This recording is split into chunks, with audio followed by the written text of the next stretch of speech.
இது மிகவும் எளிமையான கோரிக்கைகளுக்காக நடத்தப்படுகிற எளிமையான போராட்டம்.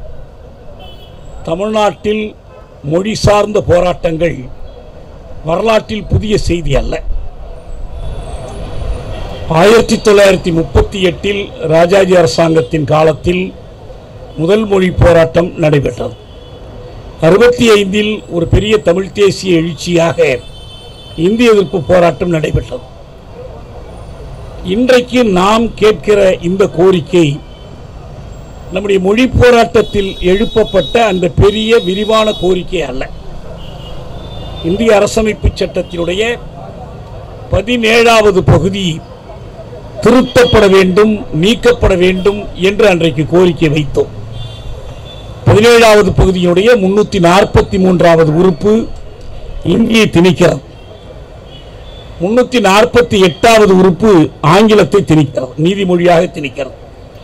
351வது உறுப்பு சமஸ்கிருதத்திற்கென்று தனி இடத்தை வழங்குகிறது.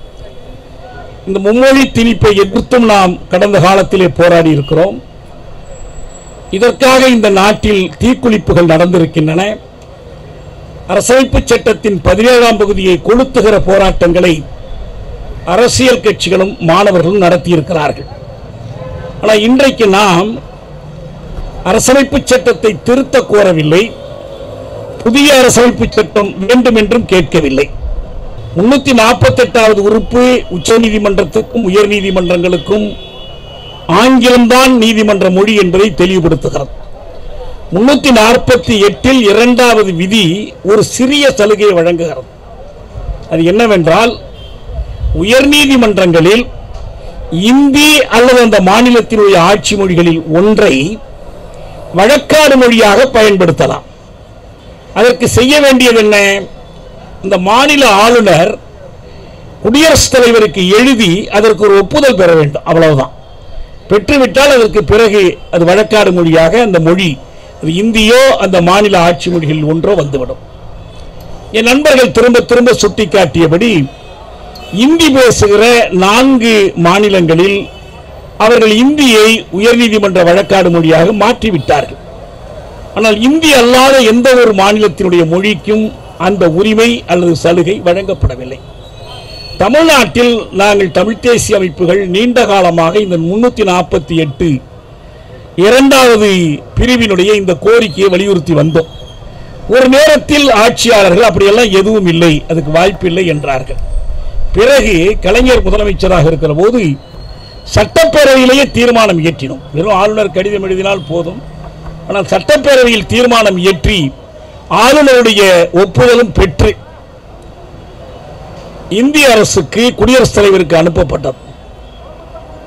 2 விதமான கருத்துக்கள். அன்றைக்கு சட்ட அமைச்சராக இருந்த பரத்வாஜ் இதற்கு நடைமுறையில் வாய்ப்பில்லை, அகக்கட்டமைப்பு வசதி இல்லை என்று காரணம் சொன்னார்.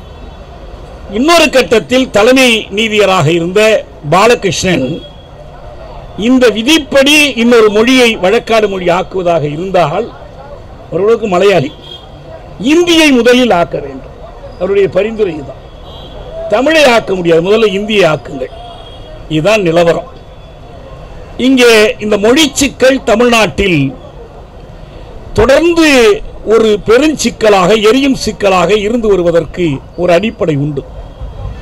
என்னவென்றால், இது வெறும் மொழி சிக்கல் மட்டுமல்ல. இங்கே நண்பர்கள் சுட்டிக்காட்டியது போல ஆங்கிலம் இருக்கட்டும் என்று கருதுகிறவர்கள் ஆங்கிலம் எந்த வர்க்கத்திற்கு, எந்த வகுப்பிற்கு, எந்த சாதிக்கு அவர்களுடைய காலங்காலமாக அனுபவித்து வருகிற கல்வி ஏகபோக உரிமையின் காரணத்தினால் எளிதாக இருக்குமோ அவர்களது ஆதிக்கத்திற்கு துணை செய்கிறது. பிற்படுத்தப்பட்ட தாழ்த்தப்பட்ட மாணவர்கள் தமிழ்நாட்டிலே ஏராளமாக சட்டம் பயின்று வந்திருக்கிறார்கள். ஆனால் அவர்கள் உயர்நீதிமன்றத்திற்கு வரவிடாமல் தடுப்பதற்கு, உச்ச நீதிமன்றத்திற்கு செல்ல விடாமல் தடுப்பதற்கு இந்த ஆங்கில வழியில் தான் வாதிட வேண்டும், ஆங்கில வழியில் நீதிமன்றம் நடத்தப்பட வேண்டும் என்பது தடையாக இருக்கிறது. இந்த நிலையில்தான் நம்முடைய வழக்கறிஞர்கள் தோழர் பகத்சிங் போன்றவர்கள் இதற்காக ஒரு முன்முயற்சி எடுத்து ஒரு நீண்ட அறப்போராட்டத்தை தம்மை தாமே வதைத்து கொண்டு நடத்தினார்கள். இந்த போராட்டங்களில் பலவற்றில் நானும் போய் கலந்திருக்கிறேன், வாழ்த்தியிருக்கிறேன். உண்மையில் பார்க்க போனால் பல நீதியர்கள், உயர்நீதிமன்ற நீதியர்கள் இந்த கோரிக்கைக்கு ஆதரவு தெரிவித்திருக்கிறார்கள். எந்த விதி திருத்தமும் இல்லாமலே இதை தங்கள் நீதிமன்றங்களில் அனுமதித்தும் இருக்கிறார்கள். இந்த நீதிமன்றத்திலேயே ரத்னவேல் பாண்டியன் அவர்கள் நீதிபதியாக இருந்தபோது நான் சிறையில் இருந்து வந்து வாதிட்டிருக்கிறேன். அப்போதெல்லாம் அவரே எனக்கு தூண்டுவார். அவரே தமிழில் தான் பேசுவார். நீதிமன்றத்தில் பெரும்பாலும் தமிழ் தான் பேசுவார். அவர் உச்சநீதிமன்றம் வரைக்குமே சென்றார். அப்படி நீதிபதிகள் பார்த்து கொடுக்கக்கூடிய ஒரு வாய்ப்பாக, சலுகையாக இது இருந்தது. ஆனால் இப்போது நமக்கு தேவைப்படுவது இந்த சின்னஞ்சிறிய கோரிக்கை, அரசமைப்பு சட்டம் அனுமதிக்கிற கோரிக்கை, பல மாநிலங்களில் நடைமுறைப்படுத்தப்பட்டிருக்கிற கோரிக்கை, தமிழ்நாட்டில் மாநில சட்டப்பேரவை தீர்மானம் இயற்றி ஆதரவு தெரிவித்திருக்கிற ஒரு கோரிக்கை. அந்த கோரிக்கையை இந்த அரசு, இப்போது இருக்கிற அரசு கிடப்பிலே போடுகிறது என்றால் இதற்கு பின்னாலே வேறு நோக்கங்கள் இருக்கின்றன. நாம் இன்றைக்கு அனுதினமும் படிக்கிறோம் இஸ்ரேல் நாட்டை பற்றி. இஸ்ரேல் நாட்டினுடைய மொழிக் கொள்கை என்ன தெரியுமா? இன்றைக்கு இஸ்ரேலில் வாழக்கூடிய பல்வேறு தேசிய இனத்தவர்கள் அவரவர் மொழியை ஒதுக்கிவிட்டு, ருஷ்யர்கள் ருஷ்ய மொழியை ஒதுக்கிவிட்டு, ஜெர்மானியர்கள் ஜெர்மானிய மொழியை ஒதுக்கிவிட்டு, அவருடைய சமய மொழியாகிய ஹிப்ரு மொழியை நீதிமன்ற மொழியாக, ஆட்சி மொழியாக, கல்வி மொழியாக எல்லாவற்றுக்கும் பயன்படுத்துகிறார்கள். ஏனென்றால் இதுதான் அவர்களை, பாலத்தீனர்களை வெளியேற்றிவிட்டு அவர்களை இன அழிப்பு செய்வதற்காக, இனவெறியோடு ஒன்றுபடுத்துவதற்கு அவரவர் தாய்மொழி பற்று தடையாக இருக்கிற தாய்மொழியை ஒதுக்கிவிட்டார். இதுதான் அடிப்படை. இன்றைக்கு அவர்கள் ஹிப்ரு மொழியை, அப்ப இஸ்ரேலினுடைய அந்த யூத வெறி, சியோனியத்தினுடைய ஒரு பங்கு தாய்மொழியை புறக்கணித்தது. அவர்கள் பெரும்பாலும் ஹிப்ரு மொழியை பயன்படுத்துகிறார்கள். துணைக்கு வேண்டுமானால் ஆங்கிலத்தை வைத்துக் கொள்கிறார்கள். அவர்களுடைய கனசெட்டில், அவர்களுடைய நீதிமன்றங்களில் எல்லாமே ஹிப்ரு மொழி தான். அப்ப இங்கு என்ன நமக்கு பார்க்கிறோம் என்றால், ஆட்சி மொழி சட்டத்தின்படி ஆட்சி மொழி பயன்படுத்துவது பற்றிய ஆய்வு குழு ஒன்று உள்துறை அமைச்சர் அமித்ஷா தலைமையிலே அமைக்கப்பட்ட போது அந்த குழுவின் அறிக்கையிலே அவர் எழுதினார். ஏன்னா உண்மையில் ஆட்சி மொழி சட்டத்தின்படி ஆட்சி மொழி பயன்பாடு என்பது இரண்டு தான். ஒன்று, அது சட்டமன்றங்களில், நீதிமன்றங்களில் எவ்வாறு பயன்படுத்தப்படுகிறது என்பதை விரிவாக ஆராய்வது.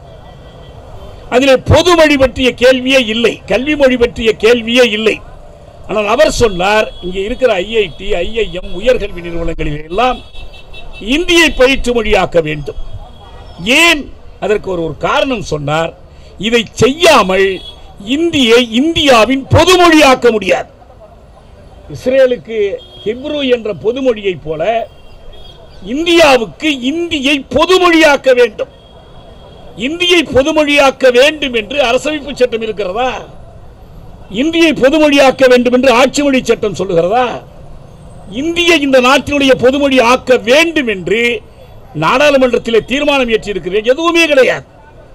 கையில் கிடைத்த அந்த சின்னஞ்சிறு அதிகாரத்தை பயன்படுத்தி கொண்டு இந்தியை பொதுமொழியாக்க வேண்டும். நாம் இந்த கோரிக்கையை யாரிடம் முன்வைக்கிறோம்? யார் இதற்கு இறுதியாக ஆணையிட வேண்டியவர்கள்? குடியரசுத் தலைவர் என்பது பேருக்குத்தான். இந்திய ஆட்சியாளர்கள் அவர்கள் எப்படி இருக்கிறார்கள் என்றால், இந்தியை நீதிமன்ற மொழியாக்க வேண்டும், இந்தியை ஆட்சி மொழியாக்க வேண்டும், இந்தியை கல்வி மொழியாக்க வேண்டும். இதெல்லாம் தாண்டி இந்தியாவை இந்தியாவின் பொது மொழி ஆக்க வேண்டும். ஆக்கினால்தான் இதை பாரதமாக மாற்ற முடியும். அவருடைய கோட்பாட்டினுடைய ஒரு உயிர் கூறு இது, இந்தியை பொதுமொழியா. அப்படி இருக்கிறவர்கள் நாம் கடுமையாக போராடுகிறோம். உயர் நீதிமன்றத்தில் நீதிமொழியாக அல்ல, வெறும் வழக்காடு மொழியாக, லாங்குவேஜ் ஆஃப் தி ப்ரொசீடிங்ஸ் தான், அந்த வழக்காடு மொழியாக ஆக்குவதற்கு போராடுகிற நாம் இவர்களை ஏற்று தான் போராடுகிறோம். குஜராத்திலே இருக்கிற வழக்கறிஞர்கள் கவலை இல்லை என்று சொல்லிவிட்டார்கள். அவர்களுக்கு நீதிமன்றத்தினுடைய அந்த மாண்பு கெட்டுவிடும். மாண்பு என்பது மேட்டுக்குடியினர் கையில் இருக்கிற நீதிமன்றம் சாதாரண மக்கள் கையில் போய்விடாமல் தடுக்க வேண்டும் என்றால் ஆங்கிலத்தை வைத்துக் கொள்ள வேண்டும். குஜராத்தெல்லாம் வேண்டாம். ஆனால் நாம் இது ஒரு சமூக நீதிக்கான போராட்டத்தில் வளர்ந்து பக்குவப்பட்ட மண் என்பதால் தமிழ்நாட்டின் தலைமை நீதிமன்றத்தை தமிழ்நாட்டு நீதிமன்றம் என்றுதான் அழைக்க வேண்டும். தமிழ்நாட்டின் நீதிமன்றத்தில் வழக்காடு மொழியாக மட்டுமல்ல, எதிர்காலத்தில் முழுமையான நீதிமொழியாக தமிழ்தான் ஆள வேண்டும் என்று வலியுறுத்துகிறோம்.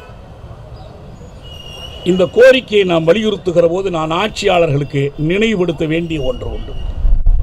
எதனால் பாரத போர் மூண்டது? கௌரவர்களிடம் போய் 5 நாடுகள் கேட்குமாறு கிருஷ்ணனிடம் பாண்டவர்கள் வேண்டினார்கள். துரியோதனன் சொன்னான், முடியாது, 5 நாடா முடியாது, கொடுக்க முடியாது. 5 ஊர், 5 தெரு, கடைசி 5 வீடு, எதுவும் கொடுக்க முடியாது என்று அவன் சொல்லிவிட்டான். அதனால்தான் பாரத போர் மூண்டது. பாரத பாசம் உள்ளவர்கள் இதை நினைவிலே கொள்ள வேண்டும். நன்றி, வணக்கம்.